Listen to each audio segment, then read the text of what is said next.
So it's not only us we're trying to look after, but also the impact of any exploration up there.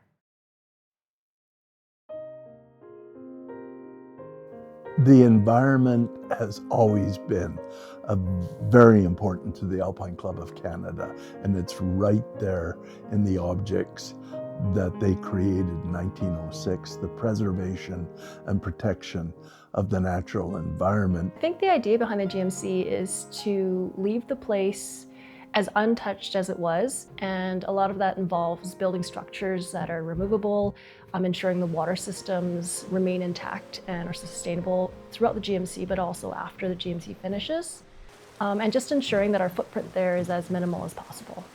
We have to be conscious or cognizant of the impact on the environment. We don't want to be camping on foliage. We want to be camping on gravel or someplace where, we're definitely going to have an impact, but how can we mitigate that and make it as small as possible with the volume of people that are going to be there? So we go in there with all hand tools. There is nothing really mechanized more than a chainsaw, and even that is very limited. We go in there, clear pads with rakes and shovels, and then dig outhouse holes and make sure we've got septic holding tanks for the kitchen so that all our intake and exhale of water is really looked after. Some of the things that we do up there is, especially in the kitchen, we have a lot of organics that we actually fly down, and even though that would be at an expense, we find that keeping our organics so that they can go to local farms and be used there is a better connection, and obviously we don't want to make more garbage. We try really hard in the kitchen to limit the amount of garbage. Hence why it's a really important thing that our guests bring little plastic containers to put their lunch in. Us being at the toe of glaciers, that's quite important to us. Whatever little bit we can do, we need to do it to try and maintain the environment that we currently have, because those glaciers are the blood of those valleys.